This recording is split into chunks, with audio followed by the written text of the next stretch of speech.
노모는 병원비와 생활비 문제로 자식들에게 사실상 짐 취급을 받으며 딸과 아들은 직접적인 폭언은 하지 않지만 회피와 침묵으로 항상 노모에게 상처를 주고 있습니다. 더욱이 며느리의 냉소적인 말은 노모에게 결정적인 배신감으로 남게 됩니다. 노모는 자신이 더 이상 가족의 일부가 아니라 비용으로 계산되고 있음을 깨닫고 그날 밤 노모는 편지를 쓰고 자신 스스로 요양원으로 향하게 되었습니다. 새벽 5시 알람도 없이 눈이 떠집니다. 78세. 몸은 이제 시계보다 정확합니다. 무릎이 먼저 깨고 허리가 그 다음 깨고 그러면 눈이 떠지는 겁니다. 오늘도 중얼거리며 일어섭니다. 침대 옆 탁자 위 먼지 쌓인 사진 액자 하나. 삼남매가 웃고 있는 20년 전 사진입니다. 그때는 명절이면 모였었지요. 시끄럽고 복작이고 그래서 행복했습니다. 하지만 지금은 핸드폰을 듭니다. 카톡 미확인 메시지 312개. 전부 스팸입니다. 자식들 단톡방은 마지막 메시지가 87일 전입니다. 어머니 건강하시죠? 바빠서 연락 못 드려요. 87일. 거의 석 달입니다. 바쁘긴. 손이 떨립니다. 전화를 걸까 말까 망설이다가 그냥 내려놓습니다. 괜히 걸었다가 패 끼치는 소리 들을까봐. 부엌으로 나갑니다. 냉장고 문을 엽니다. 김치 반찬통 하나, 우유 한 팩, 계란 4개. 혼자 먹기엔 이것도 많습니다. 오늘은 뭐 해 먹지? 그런데 그때 초인종이 울립니다. 이 시간에 심장이 쿵 내려앉습니다. 혹시 큰아들? 아니면 딸? 설마 막내? 허겁지겁 달려가 문을 엽니다. 누구? 하지만 아무도 없습니다. 바닥에 등기우편 한 통만 놓여 있습니다. 발신인 서울시 서초구 법무법인 정도. 유언장 작성 및 재산 정리 상담 안내. 손이 또 떨립니다. 이건 대체 누가 왜 보낸 걸까요? 그리고 이 편지가 제 인생을, 아니, 삼남매의 인생을 완전히 바꿔놓을 줄은 그때 몰랐습니다. 삼남매의 일상.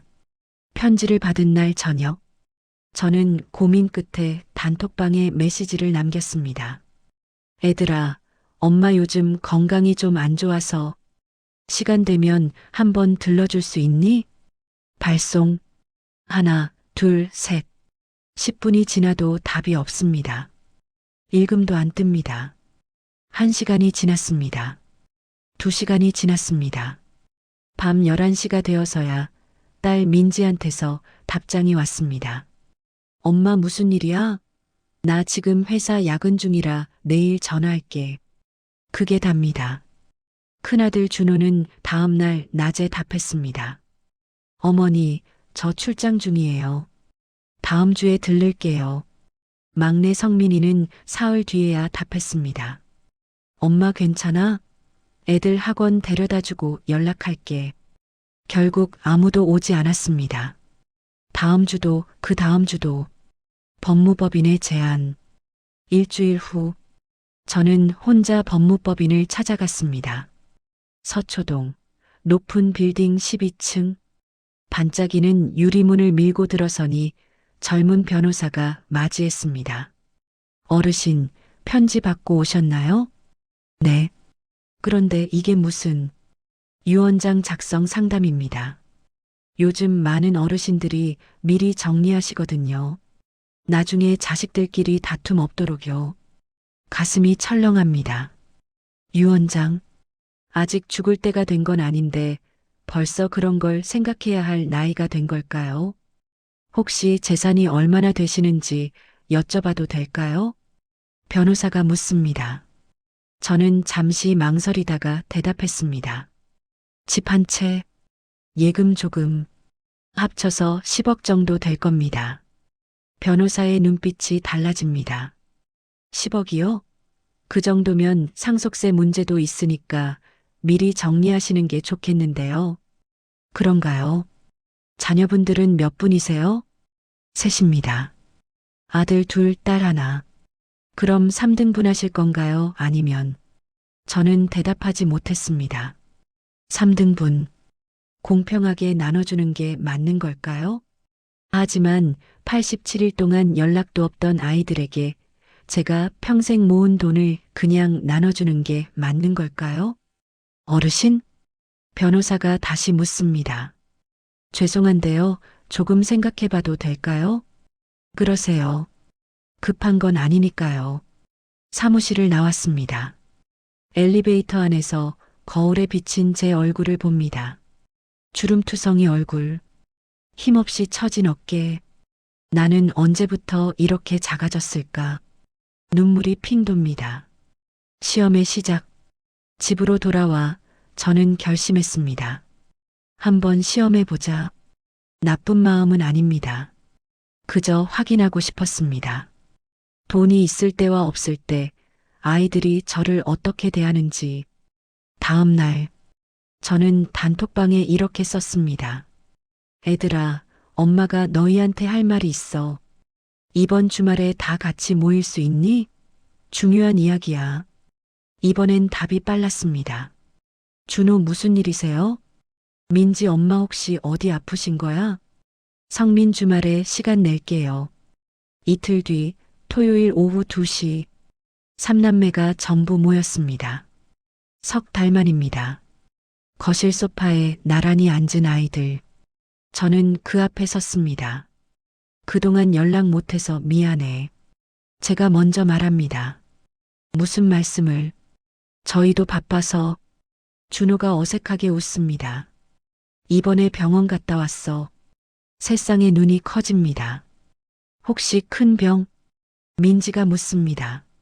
아니, 큰 병은 아니고 그냥 나이가 드니까 이것저것 아프더라. 그래서 말인데 저는 심호흡을 하고 말했습니다. 엄마 요양원 들어갈까 생각 중이야. 순간 정적. 삼남매가 서로를 바라봅니다. 요양원요? 왜요? 성민이가 묻습니다. 혼자 있으니까 외롭고 아프면 불안하고. 그래서. 하지만 집도 있고 돈도 있으신데 굳이 요양원을? 준호가 말합니다. 저는 고개를 저었습니다. 돈 별로 없어. 병원비 쓰고 생활비 쓰고 하다 보니까 거의 다 떨어졌어. 네. 삼남매의 표정이 동시에 굳습니다. 집은요? 민지가 묻습니다. 집도 너무 오래돼서 수리비가 많이 들어. 차라리 팔고 요양원 입소금으로 쓸까 해. 그럼 남는 돈은요? 준호가 조심스럽게 묻습니다. 저는 빙그레 웃었습니다. 남는 돈? 없을 거야. 요양원비가 한 달에 300만 원인데 내가 몇 년 살지 모르잖아. 세 사람의 얼굴에서 실망이 스쳐 지나갑니다. 아, 보입니다. 너무 또렷하게 보입니다. 돈이 없다는 말에 관심이 식어가는 눈빛. 다음 주부터 저는 작은 부탁들을 하기 시작했습니다. 준호한테 전화했습니다. 준호야, 다음 주 수요일에 병원 가야 하는데 같이 가줄 수 있니? 어머니, 죄송한데 그날 중요한 회의가 있어서요. 택시 타고 다녀오세요. 그래. 알았어. 민지한테 문자를 보냈습니다. 민지야, 이번 주말에 시간 있니? 엄마랑 장 보러 가자. 엄마 미안해. 이번 주 애들 학원 상담 있어서 바빠. 성민이한테도 전화했습니다. 성민아, 집에 전구 나갔는데 갈아줄 수 있니? 엄마, 제가 요즘 야근이 많아서 인터넷으로 전기 기사 부르세요. 하나, 둘, 셋. 전부 거절입니다. 예전엔 이러지 않았습니다. 돈이 있다고 생각했을 땐 아이들이 더 자주 왔었습니다. 명절 선물도 챙기고 생일도 챙기고. 하지만 지금은 돈 없는 늙은이한테 쓸 시간이 없구나. 가슴이 저미지만 참았습니다. 아직 끝이 아니니까요. 한 달 후 저는 일부러 집을 어지럽혔습니다. 설거지를 쌓아두고 빨래를 널지 않고 청소를 하지 않았습니다. 그리고 준호를 불렀습니다. 준호야, 엄마 혼자 있으니까 집이 이 모양이야. 좀 도와줄 수 있니? 준호가 왔습니다. 집안을 둘러보더니 인상을 찡그립니다. 어머니, 이렇게 살면 어떡해요? 미안해. 힘이 없어서 청소업체 부를게요. 비용은 어머니가 내세요. 돈이 어딨니? 에휴, 알았어요. 제가 낼게요. 준호는 팔짱을 끼고 서 있을 뿐 직접 치우려는 생각은 하지 않습니다. 이 사람이 내 아들 맞나? 예전엔 아니었습니다. 어렸을 때 제가 아플 때면 준호가 밥을 해왔습니다. 서툴지만 라면이라도 끓여서 갖다 줬습니다. 하지만 지금은 돈으로 해결합니다. 본인은 손 하나 까딱하지 않고 민지도 마찬가지였습니다. 엄마, 요양보호사 알아볼까요? 한 달에 200만 원 정도 하는데 그 돈을 어디서? 에휴, 그럼 어쩌라고요. 저희도 바쁜데 매일 올 수는 없잖아요. 성민이도 다르지 않았습니다. 어머니, 차라리 작은 집으로 이사하세요. 관리하기 편하게. 이 집은 너희 아빠랑 평생 살던 곳인데 그래도 혼자 계시기엔 너무 크잖아요. 아무도 함께 있어주지 않습니다. 아무도 손을 내밀지 않습니다. 그저 돈으로, 남의 손으로 해결하려고만 합니다. 2달 후, 저는 마지막 시험을 준비했습니다. 가짜 유언장, 법무법인에서 받은 양식을 그대로 출력해서 내용만 바꿨습니다. 본인은 정신이 온전한 상태에서 다음과 같이 유언합니다. 1. 본인 소유의 부동산 일체는 사회복지법인에 기부합니다. 2. 본인 소유의 예금 일체는 요양원 입소금 및 의료비로 사용합니다. 3. 자녀들에게는 각자 100만 원씩만 남깁니다. 이 편지를 봉투에 넣고 거실 탁자 서랍에 넣어뒀습니다. 그리고 준호한테 전화했습니다. 준호야, 다음 주에 엄마 요양원 들어간다. 네, 벌써요? 응, 혼자 있기 힘들어서. 알겠어요. 그럼 짐 정리는 어떻게 하실 건데요? 너희가 와서 좀 도와줘. 버릴 건 버리고 필요한 건 챙겨가고. 알겠습니다. 이틀 후, 삼남매가 전부 왔습니다. 3달 만에 또 모였습니다. 하지만 이번엔 분위기가 달랐습니다. 엄마, 집 진짜 파실 거예요? 민지가 묻습니다. 응, 이미 중개업자한테 맡겼어. 그럼 우리가 받을 건? 준호가 조심스럽게 묻습니다. 저는 고개를 저었습니다. 없어. 전부 요양원비로 쓸 거야. 세 사람의 표정이 굳습니다. 하나도요? 성민이가 묻습니다. 하나도. 그 순간 준호가 슬쩍 거실 서랍을 엽니다. 그리고 봉투를 발견합니다. 이게 뭐예요? 아, 그건. 제가 말하기도 전에 준호가 봉투를 뜯습니다. 유언장을 읽습니다. 얼굴이 새하얗게 변합니다. 이게 진짜예요? 민지와 성민이도 달려와 읽습니다. 100만 원? 고작 100만 원? 민지가 소리칩니다. 어머니, 이게 말이 돼요? 우리가 얼마나 고생했는데. 준호가 소리칩니다. 저는 조용히 그들을 바라봤습니다. 너희가 고생했다고? 당연하죠. 우리 어렸을 때 얼마나 힘들었는데. 그래, 힘들었지. 그런데 그 후론? 삼남매가 입을 다뭅니다. 지난 3달 동안 너희 중 누가 한 번이라도 엄마 보러 왔니? 그건 바빠서 280일 중에 하루도 시간이 없었어? 목소리가 떨립니다. 엄마가 아프다고 했을 때 누가 함께 병원 갔니? 엄마가 도와달라고 했을 때 누가 손 내밀었니? 돈이 있을 땐 찾아왔잖아. 명절 선물 챙기고 생일 챙기고. 근데 돈이 없다니까 연락도 안 하더라. 눈물이 주르륵 흐릅니다. 엄마는 은행이 아니야. 엄마도 사람이야. 외롭고 아프고 무섭고 그런 사람이야. 준호가 고개를 숙입니다. 민지가 눈물을 닦습니다. 성민이가 입술을 깨뭅니다. 하지만 아무도 사과하지 않습니다. 그저 서 있을 뿐입니다. 일주일 후, 저는 정말 요양원에 들어갔습니다. 실버힐즈 요양원. 집에서 차로 30분 거리. 깨끗하고 조용한 곳입니다. 삼남매는 이사 날에도 오지 않았습니다. 어머니, 저희 일 때문에 전화로만 사과합니다. 저는 이삿짐 센터 아저씨들한테 부탁해서 짐을 옮겼습니다. 옷가지 몇 벌, 사진 몇 장, 그게 전부였습니다. 요양원 2인실. 창문 옆 침대가 제 자리입니다. 룸메이트는 82세 김순자 할머니. 자식이 5이지만 아무도 찾아오지 않는다고 합니다. 자식 있으나 만화예요. 순자 할머니가 웃습니다. 하지만 그 웃음이 너무 슬퍼 보입니다. 저도 마찬가지예요. 제가 대답합니다. 셋이나 낳았는데 이제 남이 됐어요. 그래도 어르신은 돈이라도 있잖아요. 돈요?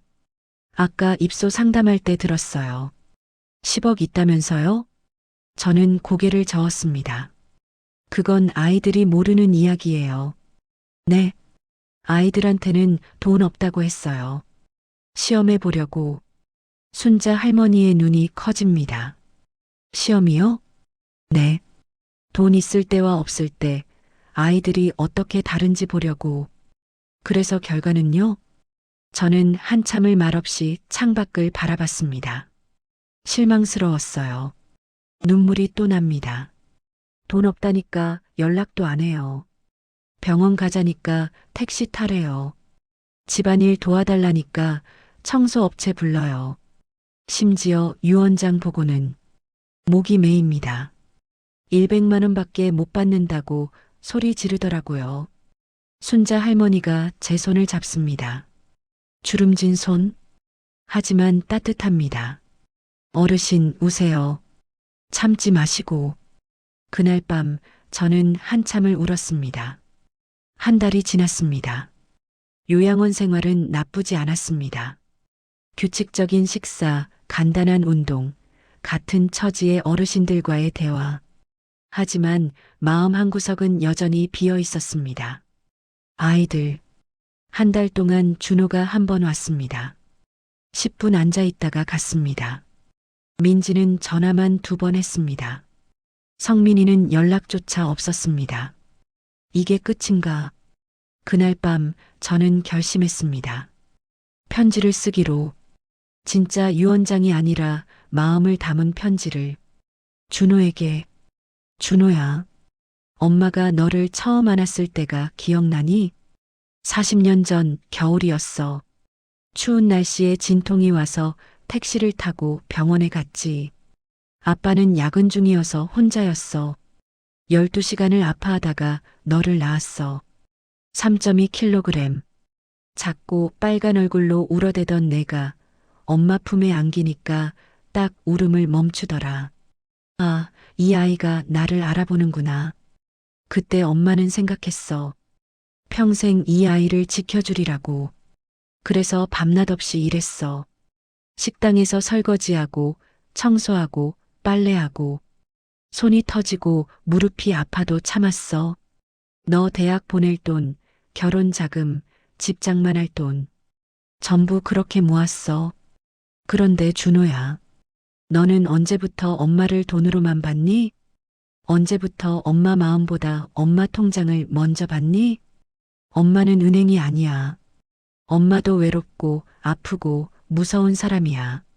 그걸 내가 알아줬으면 좋겠어.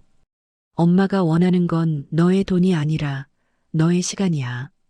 한 달에 한 번이라도 좋으니까 와서 얼굴 보여줘. 그게 엄마한테는 10억보다 소중해. 사랑한다.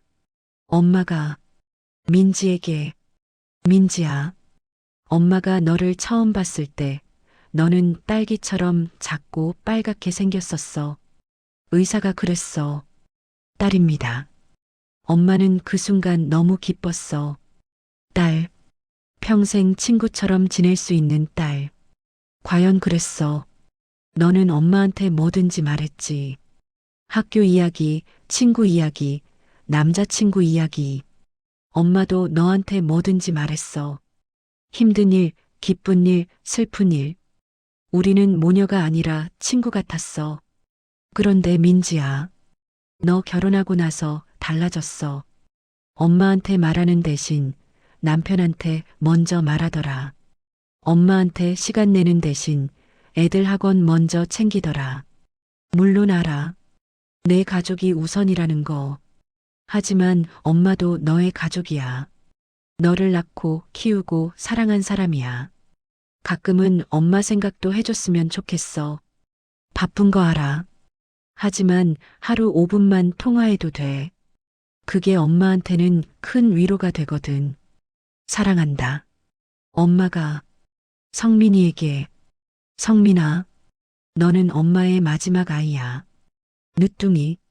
44살에 낳은 너. 의사들은 위험하다고 했어. 나이가 많아서 출산이 힘들 거라고. 하지만 엄마는 포기하지 않았어. 너를 꼭 낳고 싶었거든. 10달 동안 얼마나 조심했는지 몰라. 매일 병원 다니고 약 먹고 누워서 쉬고 그렇게 너를 낳았어. 건강한 사내 아이. 엄마는 너무 행복했어. 이 아이만큼은 엄마를 닮아서 착하게 자랄 거야. 그런데 성민아, 너도 형들이랑 똑같더라. 돈 있을 땐 웃고 돈 없으니까 멀어지고 엄마가 힘들다고 하니까 요양보호사 부르래. 엄마가 외롭다고 하니까 친구 사귀래. 너는 엄마가 뭘 원하는지 정말 모르니? 엄마는 내가 옆에 있어주길 바라는 거야. 한 달에 한 번이라도 와서 밥 같이 먹어줘. 그게 엄마한테는 세상 어떤 것보다 소중해. 사랑한다. 엄마가 편지를 다 쓰고 나니 눈물이 또 납니다. 하지만 이번엔 조금 다릅니다. 후련합니다. 이제 그만 놓아야겠다. 아이들에 대한 기대, 아이들에 대한 집착, 전부 놓아야겠습니다. 다음 날, 저는 다시 법무법인을 찾아갔습니다. 어르신, 결정하셨어요? 변호사가 묻습니다. 네, 유언장 쓰고 싶습니다. 어떻게 하실 건가요? 저는 천천히 말했습니다. 제 재산 전부를 사회복지법인에 기부하겠습니다. 네, 자녀분들한테는요? 아무것도 안 줍니다. 변호사가 놀란 표정을 짓습니다. 하지만 그러시면 나중에 자녀분들이 괜찮습니다. 제 결정이에요. 정말 괜찮으시겠어요? 저는 고개를 끄덕였습니다. 네, 이게 맞는 것 같아요. 유언장을 작성했습니다. 법적 효력이 있는 진짜 유언장입니다. 일주일 후, 저는 삼남매를 요양원으로 불렀습니다. 무슨 일이세요? 준호가 묻습니다. 앉아봐. 세 사람이 앉습니다. 저는 편지 세 통을 꺼냈습니다. 이거 읽어봐. 준호가 먼저 읽습니다. 얼굴이 점점 굳어집니다. 민지가 읽습니다. 눈물이 핑 돕니다. 성민이가 읽습니다. 고개를 숙입니다. 한참 동안 정적이 흐릅니다. 어머니, 준호가 먼저 입을 엽니다. 저희가 잘못했습니다. 목소리가 떨립니다. 돈만 생각하고 어머니 마음은 생각 안 했어요. 죄송합니다. 민지가 울먹입니다. 엄마 미안해. 정말 미안해. 성민이가 무릎을 꿇습니다. 어머니 용서해 주세요. 저는 그들을 바라봅니다. 미운 마음은 없습니다. 하지만 실망스러운 마음은 여전합니다. 일어나. 성민이를 일으킵니다. 엄마는 너희한테 화난 게 아니야. 그럼요. 그냥 슬퍼. 눈물이 또 납니다. 너희가 엄마를 사람이 아니라 은행으로 본 게 슬퍼. 너희가 엄마 마음보다 엄마 돈을 먼저 본 게 슬퍼. 어머니. 하지만 이제 괜찮아. 엄마도 이제 놓을게. 놓는다는 게 무슨. 저는 또 다른 봉투를 꺼냈습니다. 이게 진짜 유언장이야. 준호가 뜯어 읽습니다. 얼굴이 창백해집니다. 이게 진짜예요? 응. 법무법인에서 작성한 법적 효력 있는 유언장이야. 전부 기부라고요? 민지가 소리칩니다. 우리한테는 하나도 안 주신다고요? 저는 고개를 끄덕였습니다. 그래. 왜요? 우리가 그렇게 잘못했어요? 잘못한 게 아니야. 저는 조용히 말했습니다. 다만 너희는 이미 충분히 받았어. 뭐요? 엄마의 사랑, 엄마의 희생, 엄마의 인생. 눈물이 주르륵 흐릅니다. 엄마는 평생 너희를 위해 살았어. 밥 굶으면서 너희 학원비 냈고, 아파도 참으면서 너희 대학 등록금 냈고, 하고 싶은 거 다 포기하면서 너희 결혼 자금 모았어. 그런데 너희는 뭘 했니? 엄마가 늙고 아프니까 멀어지고, 돈 없다니까 연락도 안 하고. 죄송합니다. 준호가 고개를 숙입니다. 사과받으려고 이러는 거 아니야. 저는 손을 저었습니다. 그냥 너희가 깨달았으면 좋겠어. 돈보다 중요한 게 있다는 걸. 사람이야. 관계야. 마음이야. 눈물을 닦습니다. 그걸 모르고 살면 너희도 나중에 똑같이 당할 거야. 너희 자식들한테. 세 사람이 동시에 울먹입니다. 요양원 생활 3개월 차. 놀라운 일이 벌어졌습니다. 준호가 매주 토요일마다 찾아옵니다. 어머니, 오늘 날씨 좋죠? 산책하실래요? 직접 휠체어를 밀어줍니다. 예전엔 상상도 못한 일입니다. 민지가 일주일에 2번씩 전화합니다. 엄마, 오늘 뭐 하셨어요? 밥은 맛있게 드셨어요? 30분씩 통화합니다. 예전엔 3분도 안 했는데 성민이가 한 달에 2번씩 방문합니다. 어머니, 제가 만든 반찬이에요. 드셔보세요. 직접 요리를 해옵니다. 서툴지만 정성이 느껴집니다. 너희, 왜 이러니? 제가 물었습니다. 당연히 해야 할 일하는 거예요. 준호가 대답합니다. 그동안 너무 몰랐어요. 어머니가 얼마나 외로우셨는지. 민지가 말합니다. 이제라도 제대로 하고 싶어요. 성민이가 말합니다. 가슴이 뭉클합니다. 아이들이 변했구나. 6개월 후, 저는 다시 법무법인을 찾아갔습니다. 어르신, 오랜만이에요. 변호사가 반갑게 맞이합니다. 유언장 수정하고 싶어요. 네. 왜요? 자식들이 변했어요. 저는 빙그레 웃었습니다. 돈 때문이 아니라 진심으로 엄마를 찾아와요. 그럼요. 유언장을 바꾸고 싶어요. 3등분으로. 정말요? 네. 아이들이 자격이 있어요. 새 유언장을 작성했습니다. 그날 저녁, 저는 3남매를 다시 불렀습니다. 무슨 일이세요? 준호가 묻습니다. 앉아봐. 할 말이 있어. 세 사람이 앉습니다. 저는 심호흡을 하고 말했습니다. 엄마가 거짓말했어. 네. 사실 엄마한테 돈 있어. 10억? 3남매의 눈이 커집니다. 뭐라고요? 집도 안 팔았어. 예금도 그대로 있어. 그럼 그동안은요? 민지가 묻습니다. 시험이었어. 저는 솔직하게 말했습니다. 너희가 돈 있을 때와 없을 때 엄마를 어떻게 대하는지 보고 싶었어. 처음엔 실망했어. 돈 없다니까 연락도 안 하고 찾아오지도 않고 눈물이 핑 돕니다. 하지만 지난 6개월 동안 너희는 변했어.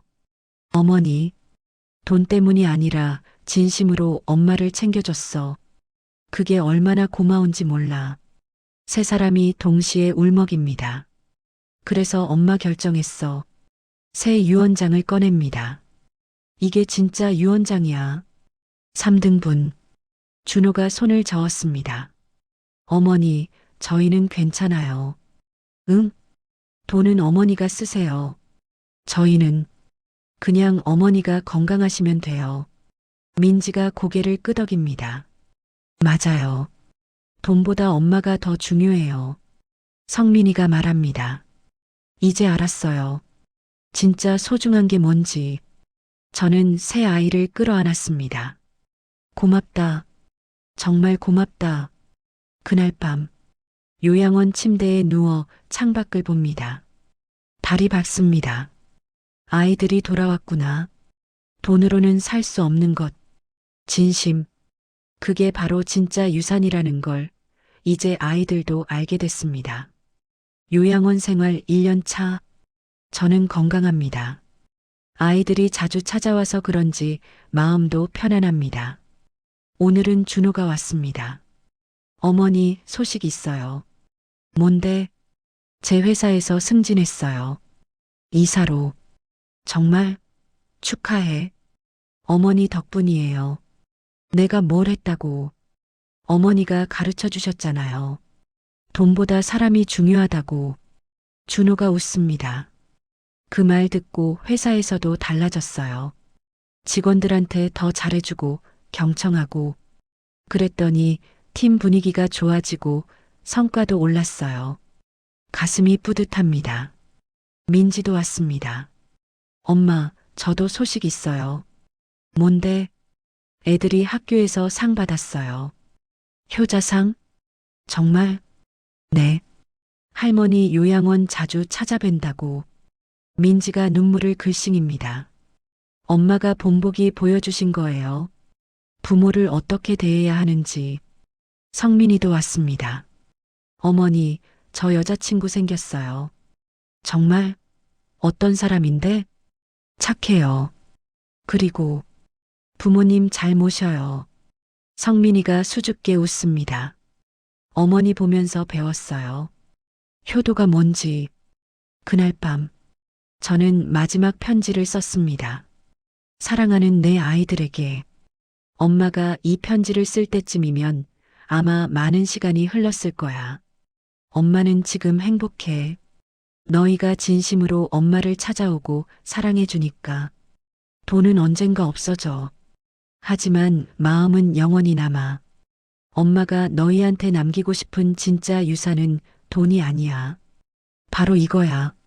사람을 돈으로 보지 말고 마음으로 봐라. 부모를 은행으로 생각하지 말고 사람으로 존중해라. 물질보다 관계가 소중하다는 걸 잊지 마라. 이 세 가지만 기억하면 너희는 행복할 거야. 너희 자식들도 너희를 사랑할 거야. 엄마는 평생 너희를 사랑했어. 지금도 앞으로도 사랑한다. 엄마가 편지를 접어 봉투에 넣습니다. 그리고 서랍에 넣어둡니다. 이제 마음 편히 쉬어도 되겠다. 창밖을 봅니다. 달빛이 쏟아집니다. 따뜻하고 평화롭고 고요합니다. 고맙다, 인생아. 중얼거리며 눈을 감습니다. 진짜 유산은 돈이 아니라 사랑이라는 걸 이제 모두가 알게 됐습니다. 그게 바로 제 마지막 선물입니다.